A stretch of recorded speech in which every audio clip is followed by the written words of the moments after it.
जय हिंद, जय महाराष्ट्र विद्यार्थी मित्रांनो, तुम्हा सर्वांचे आपल्या BSPK स्वराज्य अकॅडमी या यूट्यूब चॅनलमध्ये पुन्हा एकदा मनापासून स्वागत. आजच्या व्हिडिओमध्ये आपण कोतवाल भरती परीक्षा जिल्हा अमरावती या जिल्ह्याचा पेपर विश्लेषणासहित पाहणार आहोत. पेपरला सुरुवात करण्यापूर्वी चॅनलवर कोणी नवीन असेल तर चॅनलला सबस्क्राईब करून घ्या. चला प्रश्नांना सुरुवात करूया. प्रश्न पहिला पहा. अमरावती जिल्ह्यात किती विधानसभा मतदारसंघ आहेत? तर अमरावती जिल्ह्यामध्ये एकूण 8 विधानसभा मतदारसंघ आहेत. मेळघाटचा भाग कोणत्या डोंगर रांगांनी व्यापलेला आहे? मेळघाटचा जो भाग आहे तो गाविलगड डोंगर रांगांनी व्यापलेला आहे. वर्धा नदी अमरावती जिल्ह्याच्या कोणत्या भागातून वाहते? वर्धा नदी अमरावती जिल्ह्याच्या पूर्व भागातून वाहते. अमरावती जिल्ह्यातील एकमेव मोठा सिंचन प्रकल्प कोणता? पहा, अमरावती जिल्ह्यामध्ये एकमेव मोठा सिंचन प्रकल्प आहे ऊर्ध्व वर्धा. शहानूर मध्यम प्रकल्प कोणत्या तालुक्यात आहे? तर अंजनगाव सुरजी या तालुक्यामध्ये शहानूर मध्यम प्रकल्प आहे. पुढे पहा, अमरावती जिल्ह्यातून कोणता ब्रॉडगेज रेल्वे मार्ग जातो? तर मुंबई कोलकाता हा ब्रॉडगेज रेल्वे मार्ग जो आहे तो अमरावती जिल्ह्यातून जातो. आणि अमरावती जिल्ह्यातून जाणारा राष्ट्रीय महामार्ग आहे तो महामार्ग क्रमांक 6 हा अमरावती जिल्ह्यातून जातो. आता हे झाले जिल्ह्यावरचे प्रश्न आले होते. प्रश्न क्रमांक 8 पहा. GSचा प्रश्न आहे. डॅश डॅश हे विधानसभेचे सदस्य नव्हते. पहा, आता राज्यघटनेमधला प्रश्न विचारलेला आहे. यापैकी महात्मा गांधी जे आहेत ते विधानसभेचे सदस्य नव्हते. संसदेच्या लोकसभा कनिष्ठ सभागृहाच्या सदस्य संख्येची कमाल अनुमत मर्यादा किती आहे? तर याची 552 ही कमाल मर्यादा आहे. पुढील प्रश्न पहा. मुंबई तत्कालीन बॉम्बे उच्च न्यायालय केव्हा सुरू झाले? तर पहा, मुंबईचे जे उच्च न्यायालय आहे ते 14 ऑगस्ट 1862ला सुरुवात झालेली आहे त्याची. दुसऱ्याच्या मनातील विचार जाणणारा, पहा थोडं अस्पष्ट दिसतं आहे परंतु मी वाचण्याकडे माझे लक्ष द्या, लगेच लक्षात येईल. दुसऱ्याच्या मनातील विचार जाणणारा मनकवडा जो आहे त्याला म्हणतात दुसऱ्याच्या मनातला विचार जाणणारा मनकवडा. खालीलपैकी 4 पर्यायातील स्त्रीलिंग कोणते आहे ते ओळखा. आता स्त्रीलिंग कसं ओळखायचं पहा. आपण पहा रोजच्या वापरामध्ये डोळा म्हणताना काय म्हणतो? ती डोळा म्हणतो का? नाही, तो डोळा म्हणतो आणि त्यावरून लिंग ओळखायचं असतं. तो डोळा आहे त्यामुळे हे पुल्लिंग आहे. ते नेत्र म्हणतो त्यामुळे हे नपुसकलिंग आहे. ते नयन हे देखील स्त्रीलिंगी नाही आहे. परंतु पहा, आता नजरला काय म्हणतो आपण? ती नजर, म्हणून हे काय आहे? स्त्रीलिंगी. पुढचा प्रश्न बघा. मधाचे बोट लावणे. मधाचे बोट लावणे म्हणजे खोटी आशा दाखवणे असा याचा अर्थ होतो. पुढील प्रश्न पहा. श्वास या शब्दाचा विरुद्धार्थी शब्द कोणता आहे? तर श्वास याचा विरुद्धार्थी आहे उच्छ्वास. ठीक आहे. पुढे पहा. तोंड या शब्दाचा समानार्थी शब्द ओळखा. तोंड म्हणजे आनंद हा त्याचा समानार्थी शब्द आहे. कर म्हणजे हात, खग म्हणजे ढग आणि अंबर म्हणजे देखील ढग, त्यामुळे आनंद हे तोंड या शब्दाचा समानार्थी शब्द आहे. दिवस या शब्दासाठी मराठी व्याकरणदृष्ट्या शुद्ध आणि योग्य समानार्थी शब्द बघा. आता दिन याला म्हणतात दिवस. हा जो दिन आहे तो असतो गरीब. रात्र म्हणजे तर रात्रच. ठीक आहे. मुलगा या शब्दासाठी मराठी व्याकरणदृष्ट्या शुद्ध व योग्य समानार्थी शब्द शोधा. आता पहा, मुलगा म्हणजे सूत आहे परंतु पहिला उकार आहे का दुसरा? तर पहिला उकार जो आहे त्याला म्हणायचं सूत, मुलगा. ठीक आहे. अमरावती शहराचे नाव रुक्मिणी हरणाशी जोडले जाते आणि ही रुक्मिणी हरणाची घटना कुठे घडल्याचं भाविक सांगतात? तर जे अंबादेवी मंदिर आहे या ठिकाणी या रुक्मिणी हरणाची घटना घडली आहे असं भाविक सांगतात. अमरावती जिल्ह्यातील नगर परिषदांची संख्या पहा. जिल्ह्यांवर परत प्रश्न सुरू झालेले आहेत. अमरावती जिल्ह्यातील नगर परिषदांची संख्या तर एकूण 10 नगर परिषद आहेत. त्यात किती महसुली उपविभाग आहेत? तर अमरावतीमध्ये महसुली उपविभाग असणाऱ्यांची संख्या आहे 7. भारतातील खालीलपैकी कोणत्या राज्याची सीमा महाराष्ट्राला लागून नाही? तर तेलंगणा राज्याची सीमा ही महाराष्ट्राला लागत नाही. चला पुढे प्रश्न बघा. गणिताचा प्रश्न विचारलेला आहे. आज बुधवार आहे तर 98 दिवसानंतर येणारा दिवस कोणता किंवा वार कोणता? पहा, हे कसं सोडवायचं. 98 दिवसानंतर पहा, दर 7 दिवसांनी तोच वार येतो, बरोबर. मग 98ला 7ने भागा. 98 भागिले 7 करून बघा. आता बाकी काहीच उरत नाही. 14ने पूर्ण भाग जातो. मग जेव्हा असं होतं बाकी काहीच उरत नसेल तर तेव्हा येणारा वार हा तोच वार असतो, त्यामुळे बुधवारच येणार आहे. पर्याय क्रमांक 3. परंतु पहा, जर या ठिकाणी बाकी शिल्लक राहत असेल, इथे समजा 99 आहे मग बाकी किती राहणार आहे? एक बाकी राहणार आहे. एक बाकी म्हणजे या पुढचा वार येईल, म्हणजे बुधवार आहे तर मग पुढे काय येणार आहे? गुरुवार येईल असं होतं. ठीक आहे. मग ज्या ठिकाणी बाकी राहत नाही त्या ठिकाणी तोच वार येतो. या पद्धतीने हे सोडवा. एका दिवसात किती वेळा घड्याळातील 2 काट्यांमध्ये 90 अंशाचा कोन असतो? आता पहा, आपल्या मागच्या एका कोतवाल भरतीच्या एका जिल्ह्याच्या पेपरमध्ये पण हा प्रश्न विचारला होता. त्यामध्ये असं विचारलं होतं की 12 ते 6 या वेळेमध्ये किती काटकोन होतात असं विचारलं होतं. तिथे पण मी विश्लेषण केलं होतं या प्रश्नाचं. इथे देखील आपण विश्लेषण करूया. पहा, किती वेळा घड्याळातील 2 काट्यांमध्ये 90 अंशाचा कोन असतो एका दिवसात. एका दिवसात किती तास असतात मला सांगा? एका दिवसात 24 तास असतात. मग एका तासामध्ये 2 वेळा काटकोन होतो. अपवाद आहे फक्त 3 वाजता आणि 9 वाजताचा. कारण 3 ते 4मध्ये एका तासात फक्त एकच वेळा काटकोन होतो आणि 9 ते 10 यामध्ये पण फक्त एकच वेळा काटकोन होतो. त्यामुळे हे 2 फक्त अपवाद आहेत. बाकी सर्वच तासामध्ये प्रत्येक तासात 2 वेळा काटकोन होतो. त्यामुळे 24 तासामध्ये किती वेळा काटकोन व्हायला हवा? मग 48 व्हायला हवा. परंतु 2 ते अपवाद असल्यामुळे या ठिकाणी 24 तासामध्ये 44 वेळा हा काटकोन होतो. पहा, प्रत्येक वेळी म्हणजे 3 रात्रीचे 3 दुपारचे 3, रात्रीचे 9 आणि सकाळचे 9 असे 2 आणि 2 4 यामधून मायनस होतील आणि तेवढा वेळा काटकोन होतो. म्हणजे त्याचं उत्तर आहे 44. ठीक आहे. पहा पुढचा प्रश्न. NSCAIR हा शब्द पहा एक्झॅक्ट याला उलट लिहिलेला आहे RIC या पद्धतीने. मग क्रिएट हा शब्द कसा लिहिला जातो? तर याला एक्झॅक्ट उलटं करा. सुरुवातीला येणार ETA. पहा ETA. पर्याय क्रमांक 2 बघा. ETAERC. ठीक आहे. पर्याय क्रमांक 2 हे याचं उत्तर आहे. पुढे बघा, अल्फाबेटवरच हा प्रश्न विचारलेला आहे. CFI IKM OPQ. तर पुढे काय आहे? याचं नक्कीच उत्तर U येतं. परंतु हे कसं येतं पहा आता. CFI. खाली पहा ABCD दिसत आहे. त्यामध्ये पहा मी हे कशा पद्धतीने मांडलेलं आहे ते सांगते. CFI 2 सोडून केलेलं आहे. बरोबर. त्यानंतर पहा IKM. आता जिथे संपलं तिथूनच सुरुवात केली आहे. IKM यामध्ये काय केलं आहे? 1 सोडले. परंतु पुढे जे आहे OPQ यामध्ये काहीच सोडलेलं नाही. 1 सलग 3 आलेले आहेत. मग आता पुढे येणारं, आता इथे 2 1 0 काहीच सोडलेलं नाही. बरोबर. म्हणजे सलग घेतलेत. तर मग पुढे येणारा जो असेल तो एकच शब्द 3 वेळा येईल. मग असा यामध्ये पर्याय एकच आहे. पर्याय क्रमांक A. ठीक आहे. येते लक्षात. आणि आता यामध्ये आणखीन एक गोष्ट लक्षात ठेवा की हे C नंतर I का घेतलं? I नंतर O घेतलेलं आहे. मग O नंतर इथं काहीतरी आलं पाहिजे. त्यावरून देखील आपण हे सांगू शकतो की इथे Uचेच का ट्रिपल केलेली आहे. जर या ठिकाणी T 3 वेळा दिलं असतं तर ते उत्तर असू शकलं असतं का? तर तसं नाही. U का उत्तर आहे. तर इथे पहा C नंतर I हे 5 अल्फाबेट सोडून घेतलेलं आहे.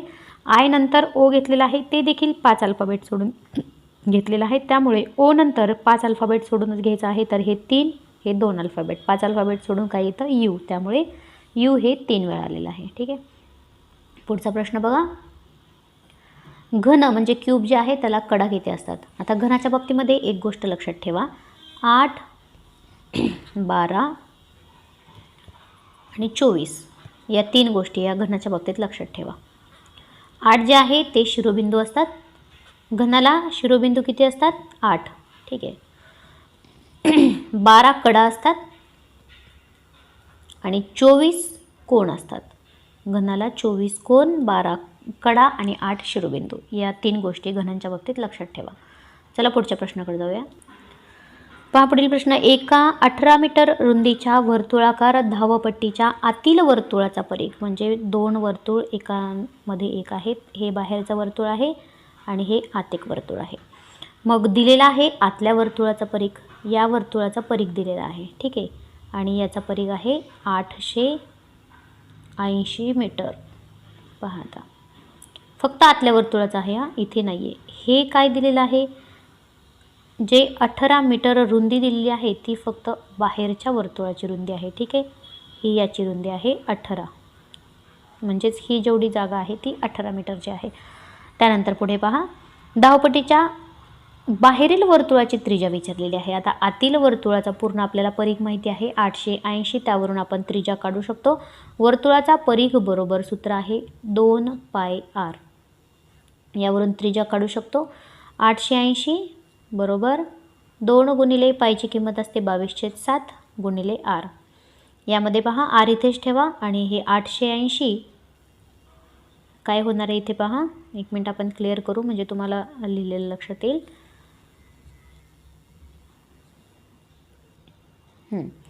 आता पहा याचं सोल्युशन कसं करायचं आहे. 880 गुणिले आता 22/7 इकडे येऊन 7/22 होईल आणि हे गुणिले वरचं गुणाकारातलं 2 परत इथे भागाकारात जाईल. मग याचा होईल 22 चोक 88, इथे राहणार 40, परत 2नी 20, 20 गुणिले 2 किती होणार आहे 140. आता जे 140 आलेलं आहे इथे उत्तर तर 140 दिलेलं आहे, परंतु आता पहा मेन इथे कॉन्सेप्ट एक लक्षात ठेवा.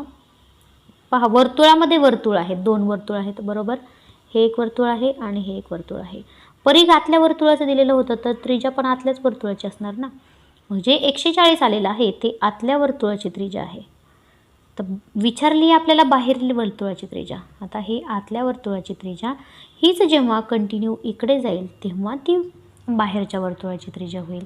मग आतल्या वर्तुळाची त्रिज्या 140 आहे, तर मग बाहेरच्या वर्तुळाची त्रिज्या काढायची असेल तर त्यामध्ये काय ॲड करावं लागेल, या वर्तुळाची रुंदी ॲड करावी लागेल आणि ती रुंदी आहे 18 मीटर. म्हणजेच याचं उत्तर असायला हवं होतं 158 मीटर. माझ्या माहितीस्तव तर 198 मीटर असं याचं उत्तर असायला हवं होतं, परंतु उत्तर दिलेलं आहे 140 मीटर. मग आता पहा तुम्ही तुमच्या पद्धतीने सॉल्व करून बघा आणि या दोन्हीपैकी कोणतं उत्तर बरोबर येतं ते तुम्ही ठरवा. ठीक आहे, चला पुढचा प्रश्न बघूया.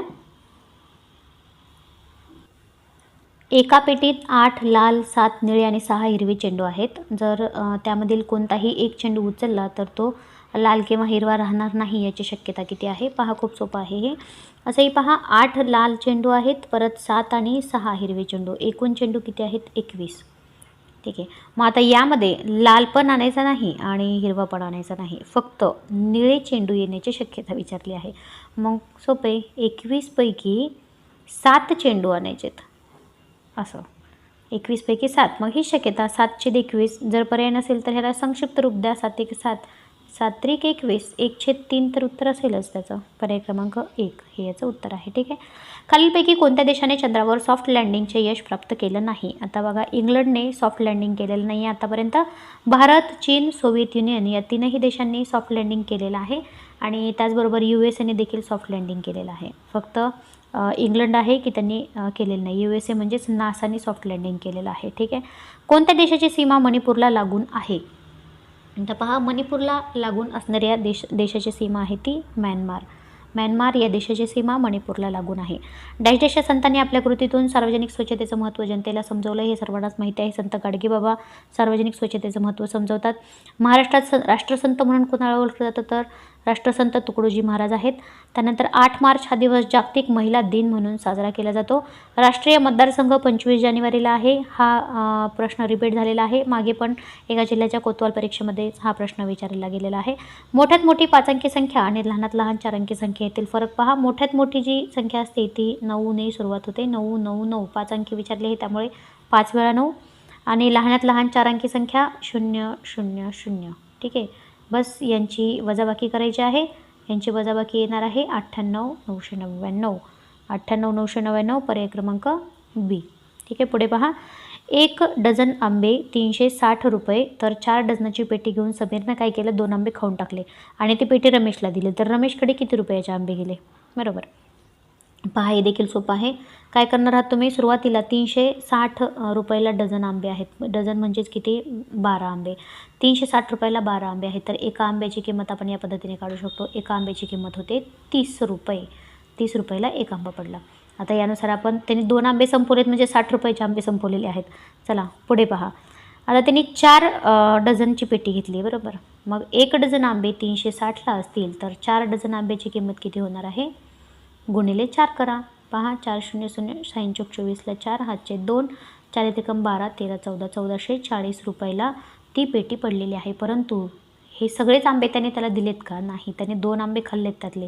2 आंबे खाल्ले याचा अर्थ 60 रुपयाचे आंबे खाल्लेत. मग यातनं 60 रुपये वजा करा. पहा किती राहतील? 1380 रुपये राहतात. पर्याय क्रमांक सी. इथे लक्षात पहा. समजलं असेल तर व्हिडिओ स्टॉप करून परत एकदा तुम्ही हेच गणित पाहू शकता. आता आपण या ठिकाणी रिपीट न सांगता पुढच्या प्रश्नाला जाऊया. वेळ कमी आहे आपल्याकडे. कमीत कमी वेळेमध्ये जास्तीत जास्त प्रश्न आपण सोडून घेतो. चला पुढचा प्रश्न पहा काय आहे. एका वर्गामध्ये 100 विद्यार्थी आहेत आणि 60% विद्यार्थी क्रिकेट खेळतात. पहा अशा पद्धतीचे प्रॉब्लेम सॉल्व करायला खूप सोप्या पद्धतीने आपण हे सॉल्व करू शकतो. पहा हे आहे ते एक विद्यार्थ्यांची पूर्ण वर्ग आहे. याला युनिवर्स म्हणतात. यामध्ये हे जे 100 विद्यार्थी आहेत एकूण इथे, ठीक आहे. इथे 100 विद्यार्थी लिहूया. यापैकी 60 विद्यार्थी इथे आहेत जे की क्रिकेट खेळतात आणि बाकीचे जे 30 विद्यार्थी आहेत ते या ठिकाणी फुटबॉल खेळतात. परंतु इथे जी एवढा भाग राहतो तो जो आहे तो दोनही खेळ खेळणारे आहेत. कॉमन भाग आहे ना. मग दोन्ही खेळ खेळणारे किती आहेत? 10 विद्यार्थी आहेत. मग यानुसार आपण खेळणाऱ्या विद्यार्थ्यांची संख्या काढू शकतो. 60 अधिक 30 आणि दोन्हीमधले कॉमन जे असतात ते यातनं वजा करायचे असतात. ठीक आहे. ही झाली खेळणाऱ्यांची संख्या. किती होतात हे? 90 90 वजा 10 80.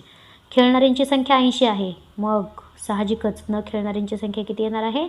100 विद्यार्थी आहेत ना. मग 100 वजा 80 बरोबर 20. पर्याय क्रमांक बी. ठीक आहे. आला असेल सर्वांच्या लक्षात. पुढे पहा. आळशी या शब्दाचा विरुद्धार्थी शब्द सांगा. आळशीचा विरुद्धार्थी शब्द आहे कामसू. खूप काम करणारा, कामाची इच्छा असणारा. प्राचीन या शब्दाचा विरुद्धार्थी शब्द ओळखा. पुरातन, ऐतिहासिक, पूर्वीचे सर्व समानार्थी शब्द आहेत. यापैकी एकही नाही त्याचा विरुद्धार्थी शब्द. ठीक आहे.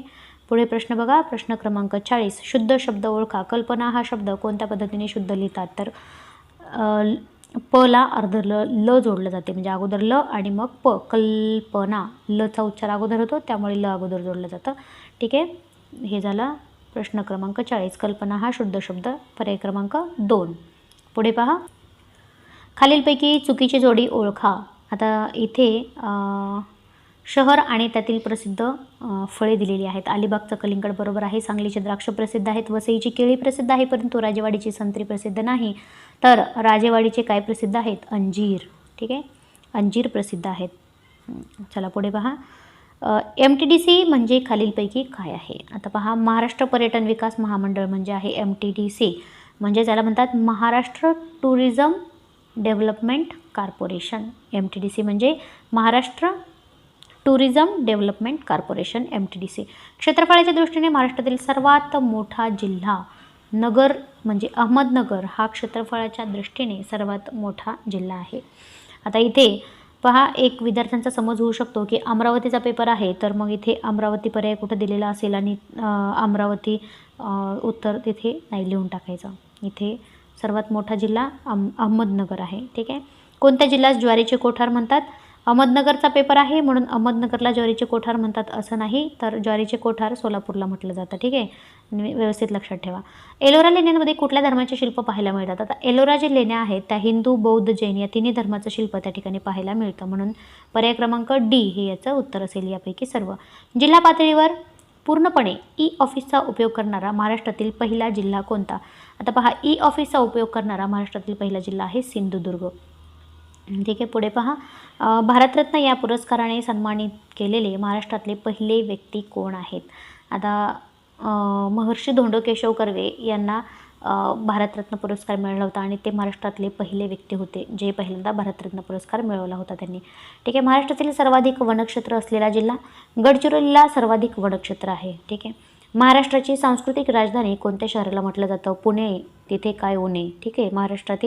महाराष्ट्राची सांस्कृतिक राजधानी आहे पुणे. महाराष्ट्रात सर्वाधिक मोठा प्रशासकीय विभाग कोणता? आता पहा. औरंगाबाद विभाग जो आहे तो सर्वात मोठा प्रशासकीय विभाग आहे. या ठिकाणी पहा 50 प्रश्न झालेले आहेत. म्हणजेच पूर्ण आपण अमरावती जिल्ह्याचा जो कोतवाल भरतीचा पेपर झाला होता त्याची पूर्ण माहिती आपण इथे पाहिलेली आहे. ठीक आहे. पुढच्या व्हिडिओमध्ये भेटूया अशाच एका आणखीन कोतवाल भरतीच्या दुसऱ्या एखाद्या जिल्ह्याच्या पेपरसोबत. तोपर्यंत धन्यवाद.